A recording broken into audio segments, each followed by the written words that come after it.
One, planes taking off from Kabul are not flying directly to the United States. They're landing at U.S. military bases and transit centers around the world. Number two, at these sites where they're landing, we are conducting thorough scrutiny, security screening for everyone who is not a U.S. citizen or a lawful permanent resident. Anyone arriving in the United States will have undergone a background check. Number three, once screened and cleared, we will welcome these Afghans who helped us in the war effort over the last 20 years to their new home in the United States of America, because that's who we are. That's what America is. Operation Allies Refugee, which I announced back in July, has already moved 2,000 Afghans who are eligible for special immigration visas and their families to the United States. American 11, are you trying to call? The cockpit is not answering their phone. Our number 1 has been staffed and our 5 has been staffed. I am going to call from Washington. I am in a situation with American 11, a possible hijack. What's going on, Betty? The crap is erratic again. Problem, very erratic.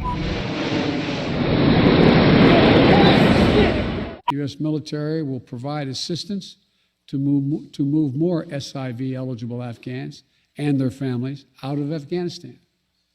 We're also expanding refugee access to cover other vulnerable Afghans who worked for our embassy. U.S. non-governmental agencies or U.S. non-governmental organizations and Afghans who otherwise are at great risk, and U.S. news agencies. I know there are concerns about why we did not begin evacuating Afghans civilians sooner. Part of the answer is some of the Afghans did not want to leave earlier, still hopeful for their country. And part of it because the Afghan government and its supporters discouraged us from organizing a mass exodus to avoid triggering, as they said, a crisis of confidence. American troops are performing this mission as professionally and as effectively as they always do, but it is not without risks. As we carry out this departure, we have made it clear to the Taliban, if they attack our personnel or disrupt our operation, the U.S. presence will be swift and the response will be swift and forceful. We will defend our people with devastating force if necessary.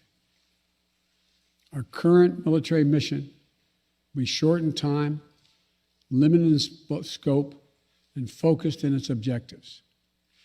Get our people and our allies as safely as quickly as possible.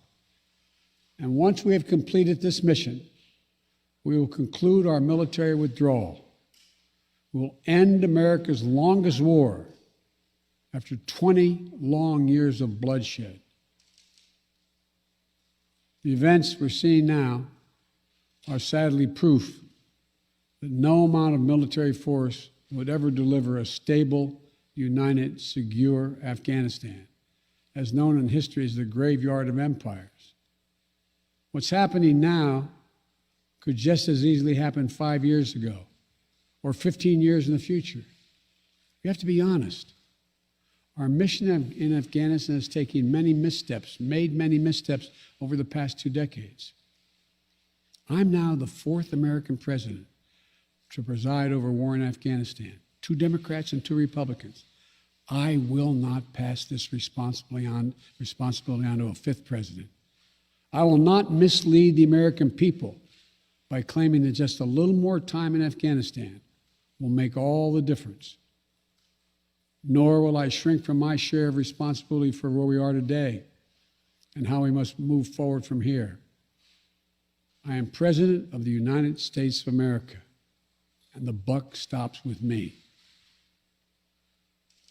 I'm deeply saddened by the facts we now face, but I do not regret my decision to end America's warfighting in Afghanistan and maintain a laser focus on our counterterrorism missions there and other parts of the world. Our mission to degrade the terrorist threat of al-Qaeda in Afghanistan and kill Osama bin Laden was a success.